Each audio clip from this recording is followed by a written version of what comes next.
Hey guys, this is the third video in the headline series of videos that James asked me to do.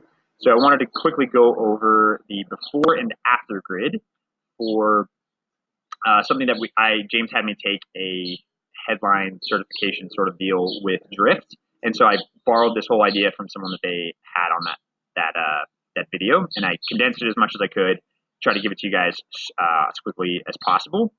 And I already filled this out to make it quick, but I filled this out in 30 seconds off the top of my head and came up with these headlines immediately. This is not fancy, and that's the whole point. When you start the before and after grid, how you do this is I will have a blank one of these, a link to it that you guys can just use. You can fill stuff out and then just delete it, or you can just create a copy and save them if you want.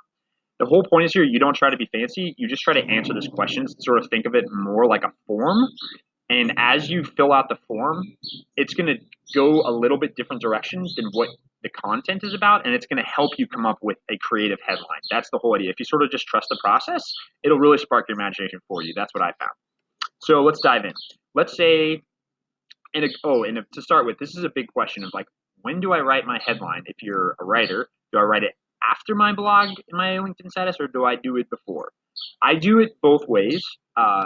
I will say how I determine that is if I know what how I'm going to structure this blog. Like I listen to this podcast, I know I'm going to structure it A, B, C, D, and E, or generally speaking, that's how I'm going to structure it.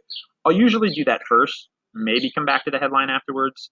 Uh, but if I have no clue how I'm going to structure it, oftentimes starting with the headline is actually the best because maybe you took a lot of notes from the podcast, but they didn't all sync up. They were just kind of sort of these disparate notes.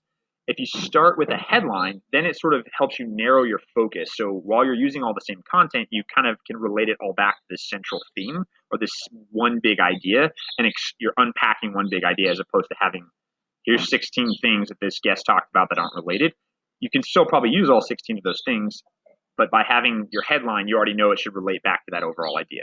For producers, you're probably not writing so much, so you're probably listening to a few minutes of a podcast and trying to come up with a headline, or maybe you're correcting a writer's headline that you didn't think was up to snuff. So this will really help you as well. You shouldn't have to listen to or read the entire of anything. Might have to read most of the blog. You probably shouldn't have to listen to an entire podcast. After the first few minutes, you can usually get a really good idea of what this interview is about. So to start with, the example I used here was, let's say that it was one of our hashtag Why Podcast Work episodes for B2B for the B2B growth show. And just going to dive in right there. Without even knowing what the guest said, let's say that I'm trying to come up with a headline for my blog and or the podcast itself. I've taken all my notes from what the guest said. Let's say Logan interviewed them and the guest was from Terminus, and they're like, well, I started, our podcast because of this. This is where I was. Like, here's the reason why I started it. Here's some results I've seen. Here's some, things I'm still working on. They kind of just like say a bunch of stuff. And, it's a live podcast interview. It's not A, B, C, D, and E format, but you need a little more structure when you're writing and with a headline. Boom. Again, you just want to trust the process. Don't fill this out thinking of your headlines. Fill this out thinking of the form itself and being like, okay, the whole premise on this is that the headline in any written piece of content or any viewing piece of content like on YouTube or any listening piece of content or audio content like podcasting. The whole idea is that you're taking the audience from a before state to an after state. You're transforming them, hopefully, if their content is good, from a place they were before, and after they have consumed this content, they're now in a new place. And so, that's done in a few different categories. That's done with what they have, what do they have before, and what do they have after they've consumed this content. What do they feel before? What do they feel after? What was their average day like before? And this is what commercials often use. They try to paint a picture of what your average day will be like after you purchase this product or after you have this service. And they might show you before the status. What was your status before this content? And now what is your status afterwards? And then when you really take it up a notch is the evil versus good. And I'll explain that one in a second. So boom, let's just dive in. Again, I'm not thinking of my headlines. I'm just thinking of, okay, I know what this podcast was about. It's about why podcasts work. I listened to 10 minutes of the podcast. Now I got to come up with a headline if you're a producer or if you're a writer. You listen to the whole thing most likely. and you've written out your blog points, or maybe you have some notes in there, but you're not really sure where to go, or maybe you finished with your entire blog without even listening to that podcast. And this is a hypothetical podcast. I already know some things they're probably going to say. We were having a real hard time reaching our ideal buyers. Boom. Now we can meet with them straight away, right away. We didn't really understand our own business model before, but now with the podcast, made me, as the producer of the podcast, or as the host, really gave me crystal clarity on our own marketing and what we're doing. Before my average day, I was sitting around trying to come up with ways to basically harass outside businesses who knew nothing about us. Now, afterwards, and this is, again, you're coming at this from the audience's perspective. So, like, after they've consumed this content, what is this? How is this going to help them? But really, the guests went through the same thing in this particular instance. Well, before you read this piece of material, you were sitting around trying to come up with ways to harass your outside buyers. Like, we're imagining what the audience is going through right here, right? Well, now you're able to meet directly with your buyers and ask about their pain points. Your status before you read this piece of content or listen to this podcast was you were a clueless marketer with very little to show for your own work. Now you can say you meet directly with your prospects. After you've consumed this piece of content and you apply what it says, you can meet directly with your prospects. Here's where you take all of that up a notch. Those are all tactical things, but what everything should really try to do is defeat some sort of evil. I know this is maybe a little too grandiose, it might seem, for podcasting, but truly that's the whole goal of every marketing. Is there is some sort of evil that this product or service is defeating to bring about some sort of good.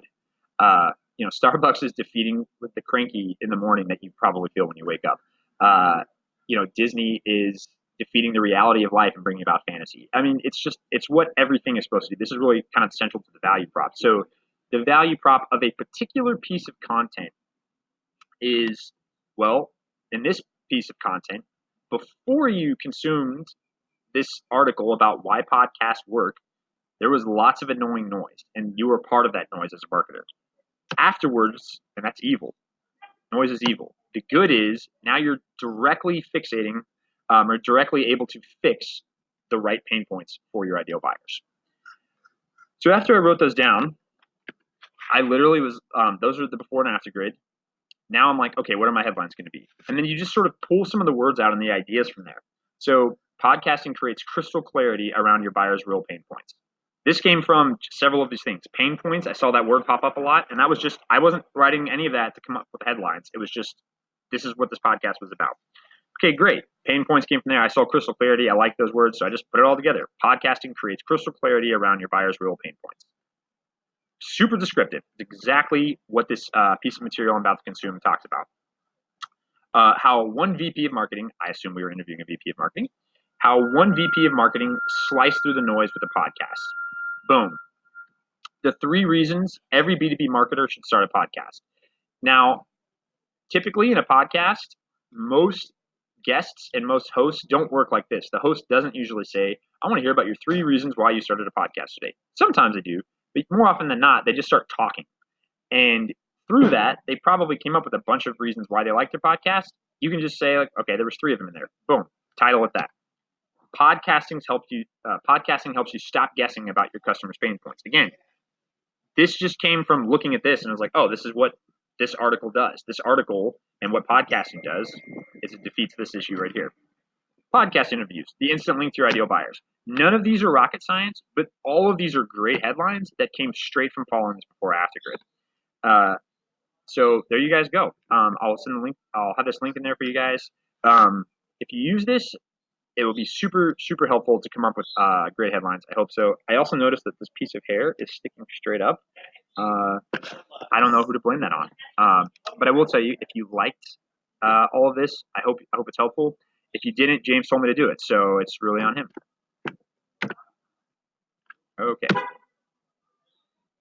I don't know how to stop it.